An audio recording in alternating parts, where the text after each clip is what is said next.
man. Fantasy731 says, do you guys think Magic 2 will drop next year? We getting into it, huh? I don't know. It's I mean, I know Nas said always something. Did you see the behind the scenes footage? I guess when he heard the beat that Hit Boy made for the record with him mm-hmm, and 21 Savage, where he was like, mm-hmm, we got a chokehold on the rap game right now. mm-hmm. Yeah. I don't know what that means other than, what they've already done. I don't know if that means anything for the future, but I'm sure we're going to get into a lot of that today because there's a lot of music to talk, man. You know what? I'm excited though, man. Shout out to everybody coming in the room. What's up? What's up? What's up? Did you see that trailer that Metro Boomin put out there? Mm-hmm.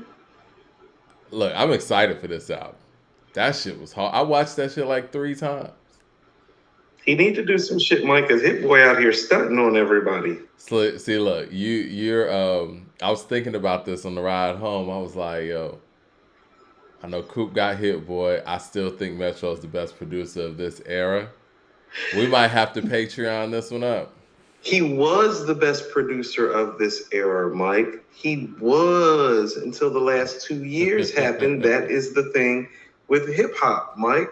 Would It's you? like you're talking about what used to exist before King's Disease 1, 2, 3, and Magic existed. That was true before those 4 bodies of work existed. That's not true anymore. Would you like the Patreon that one? Yes, I would, because I can play King's Disease and Magic. You It's just can. like Daniel's son, wax on, wax off.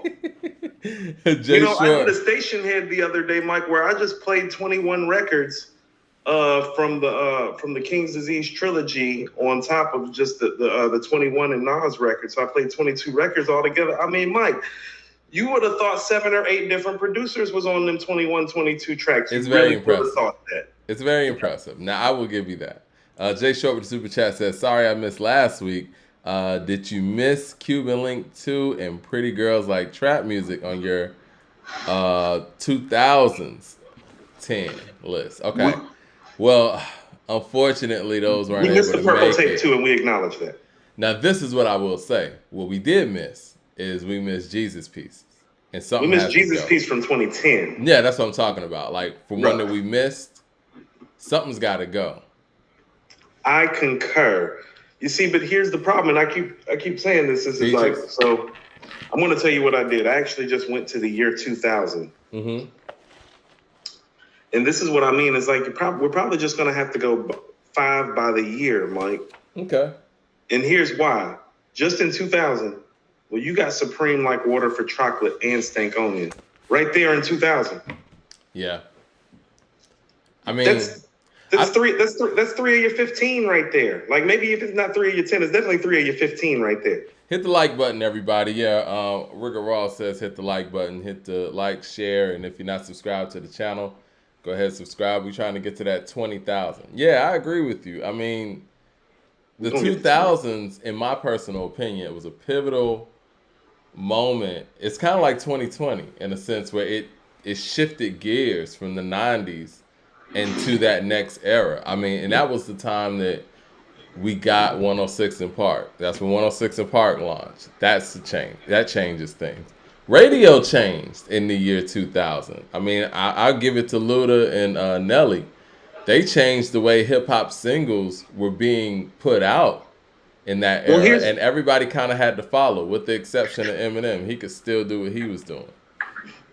well, here's what I would submit to you is that 2000 is a funny but kind of still glorious time because it's one of those years where you see everything exist in hip hop. Yeah. And here's what I mean. Like, there's Nelly with EI and Big Timers with Number One Stunner, but there's also Big L with Ebonics. There's Ghostface making the album of the year in Supreme Clientele. There's Common somewhere in the middle of doing all those things on Like Water for Chocolate.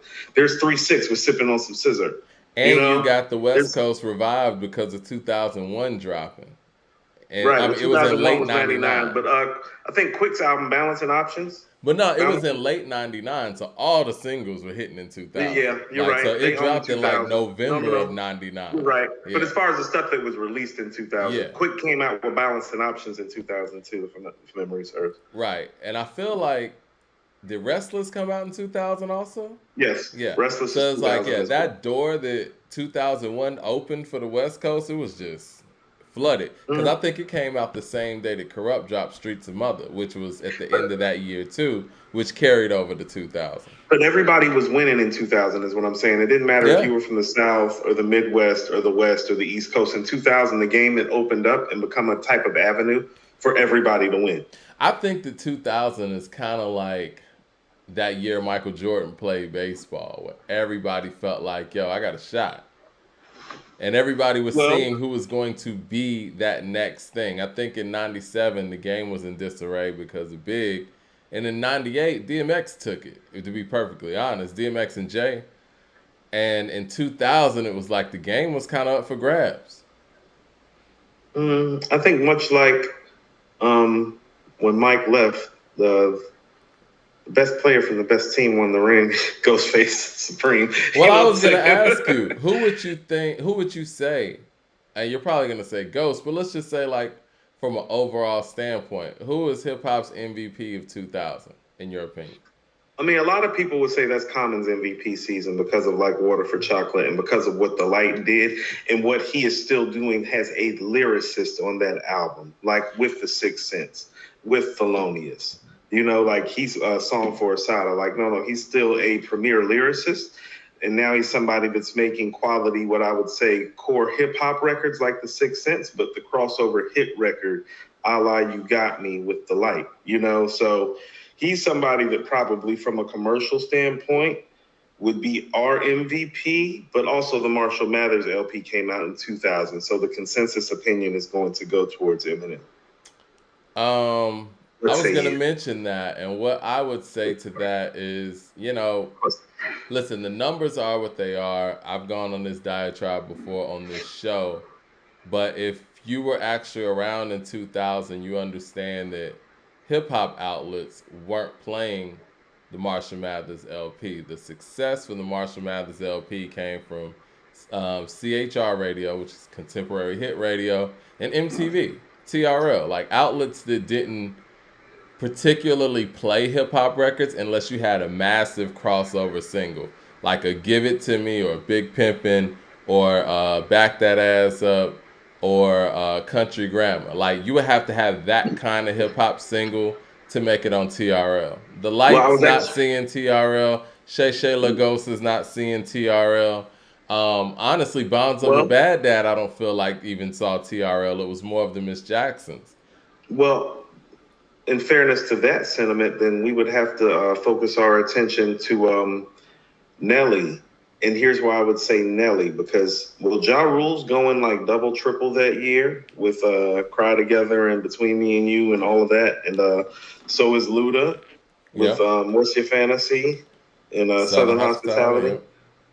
But, you know, those guys are going double, triple now. Nelly, on the other hand, is going six or seven. And I'm gonna He's keep it going six or real. seven. So numbers wise, he's competing with him.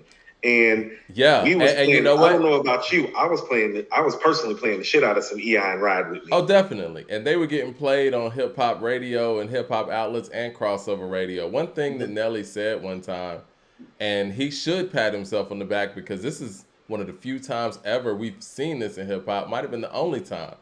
He did all of that, did all of those numbers out the gate with no cosign, no Yes. crazy features on his album, and Yes. coming from a city where nobody had ever heard an MC come out of before.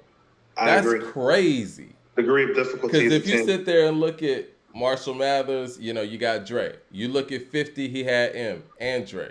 Andre. Yeah. So if you talk And the about machine. people who did those kind of numbers, you had hella cosigns. And at the time, I know it's revisionist history, but in 2000 on Cash Money, Juvenile was the guy. Nelly didn't even get Juvenile for that. He got Wayne. Ja Rule had Irv. Yeah. And the Def Jam Machine. Mm-hmm. We No, got Nelly.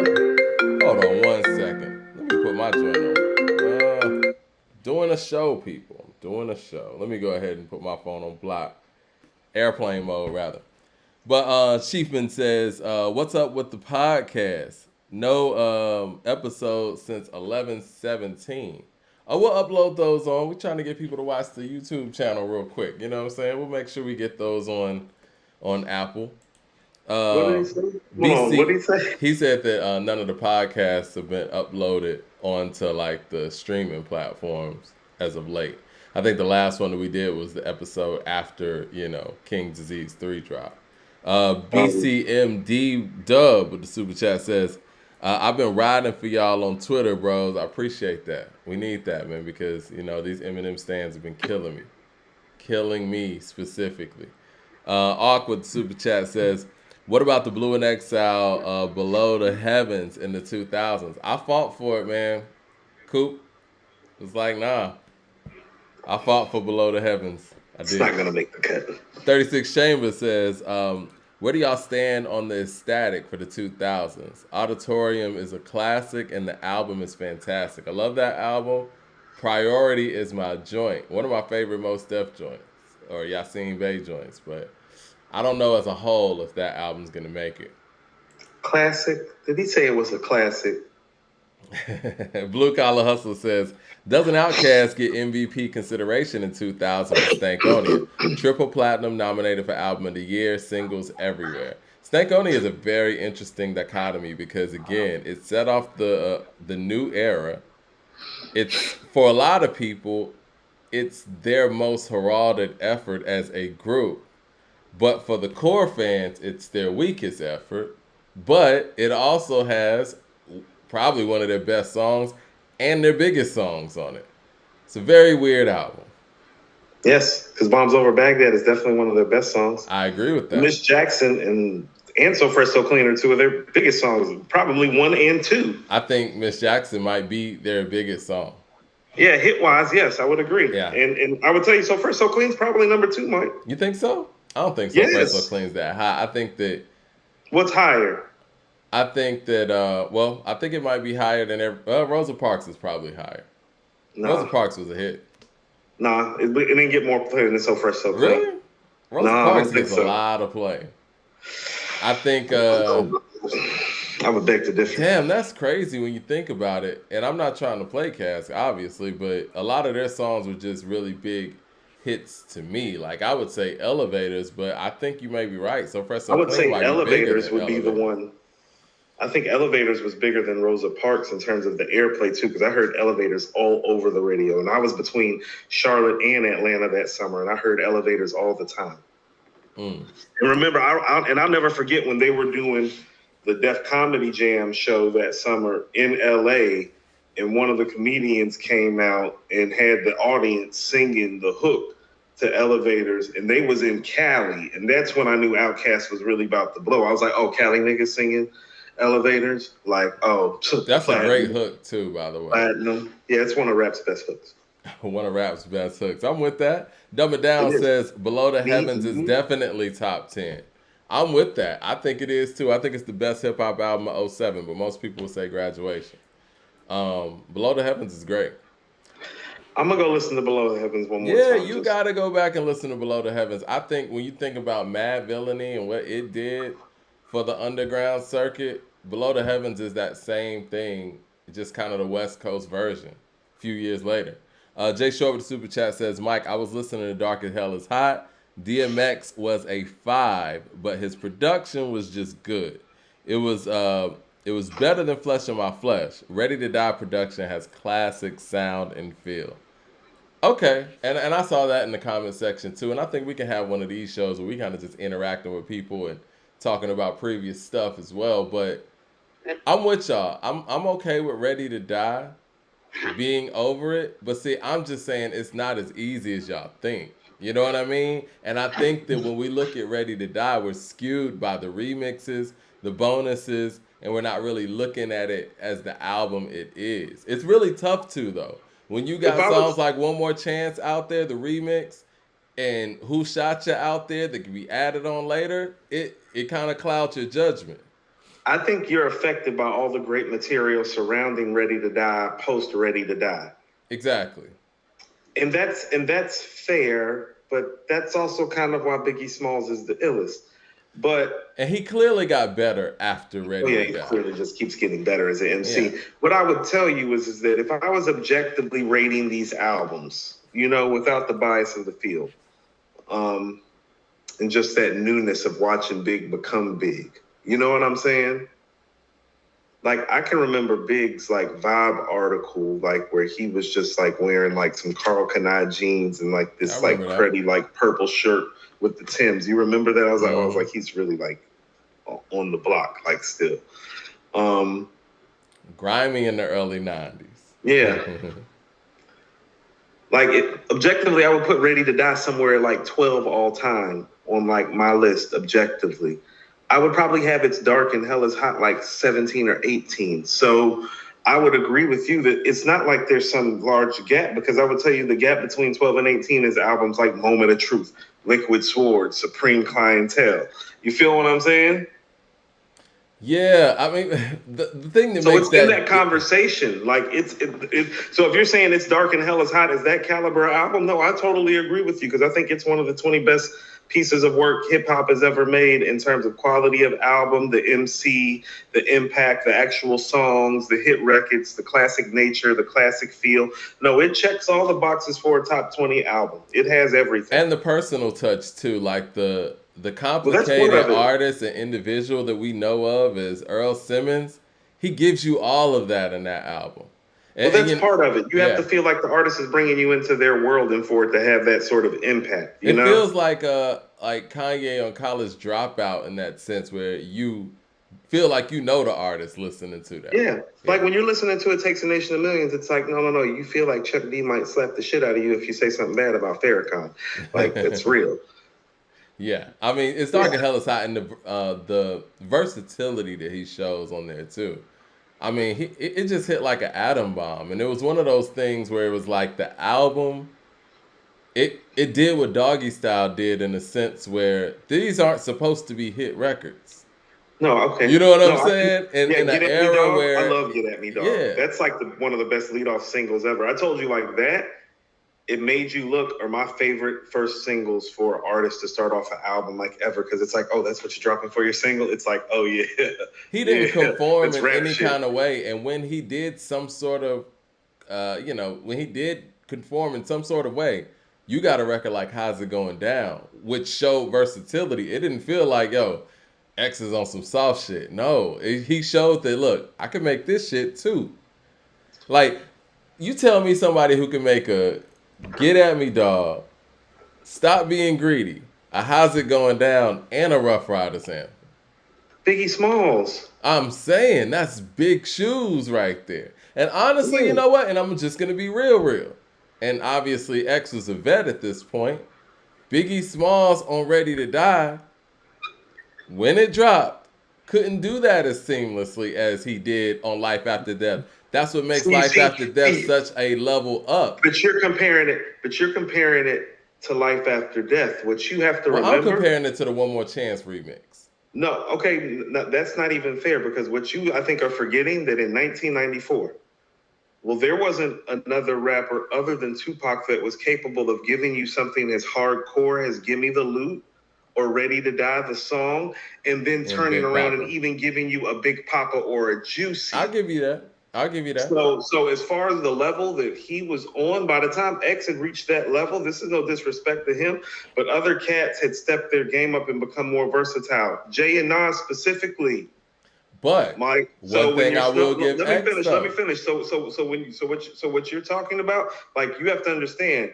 The reason that motherfuckers leveled up, Mike, It's because of is Big. because they heard what Big did on Ready to Die. I agree. So you're really understating Big on Ready to Die. Give Me the No. Loot has the voice change that Stop Being Greedy does, and Big Papa and Juicy are just as affable as How's It Going Down. You know what I'm saying? So he's right there. Okay. All right. And again, he leveled the game up for everyone. I'm just saying, in X's era, after 97, after things got very shiny, even for Nas and Jay, he was able to bring it back to the dirt. And then That was still part of do the what impact. everybody else was doing. No, that was part of the impact. Mhm. But you have to understand that part of the reason why he had to snatch it is because Big took it out of everybody's hands. No, you're right. And he ran with it. And it literally, and what he was doing literally ran its course after he was gone until DMX popped up and did what he did. You understand? Like Big was gone and what he was doing was still running its course. Christopher Hogan with the super chat says, what about Buck straight out of Cashville, Young Buck in 2004? I have that pretty high. That's the best album out of G Unit's camp outside of Get Rich or Die Trying to me. I think so too. Yeah, because I don't really count the documentary as part of G Unit's camp. Do you? Nah, I kind of don't. But I guess we should. Ray Realms with the super chat says, this effing Goofy is obviously a part of these coordinated attacks against Nas.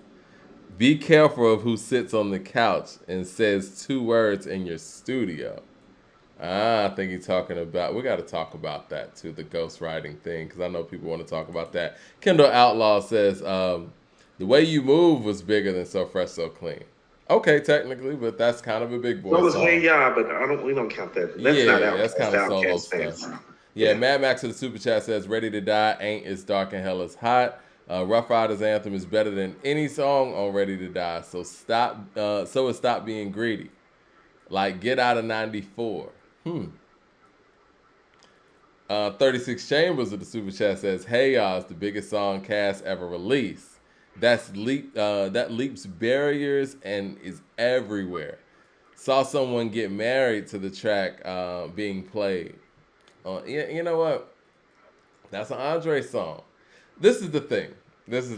And I remember it's a big boy song. I remember Andre getting on. They actually did press separately for this album too. But I remember he was on Greg Street's show. I think he was with his mom or talking. Yeah, I think his mom was on air too. Rest in peace. And I remember Andre saying that the label LaFace, they said, look, these are 2 separate albums, but we're going to package it as an OutKast album because the OutKast brand is bigger than both of you guys individually. Because you ain't did no solo albums. In 2003, that was the truth. And I kind of got the notion that Dre wanted it to kind of be packaged individually, but the label said no. I mean, I don't remember word for word how the conversation went, but it felt like that, where it was like, yeah, this is solo work, but it's just packaged like this for branding purposes, basically. So saying all that to say, I'll say Hey Guys is an Andre 3000 song. I can't say that's an OutKast song. I don't think that's fair to him or Big Boy to say that they're individual works just because it was packaged by a label under the OutKast brand is an OutKast song. Is that fair? I mean, for me, it's more than fair, but what say the people, I don't even count Speakerboxxx Love Below as an OutKast album, and I think not at all. And I think if we want to add it in the OutKast discography, I have to split them up, and then that would make me do Aquemini, Southern Playlistic, ATLians, Love Below, Stankonia, Speakerboxxx. I'll still. You want to know what? When I first heard the Love Below, I thought it was better than Stankonia, but I actually think Stankonia is held up better than the Love Below, with the exception of about 4 or 5 songs. I'm not mad at that, and I'll go back and listen and re-listen. I'm basing this on what I've always, thought. Like the high moments on the Love Below, like Prototype, She Lives in My Lap, like Happy Valentine's Day. Like, no, that stuff is held up. But the rest of it isn't as immaculate and has avant-garde and groundbreaking as we, thought that it was when we heard it. And that's no knock to it, because it's still a wonderful album and a beautiful piece of work, but I don't think it's better than Stankonia. You know what I think that is attributed to? His lack of touring and performing of that piece of work. Because I still will say Vibrate and Pink and Blue. Love Vibrate.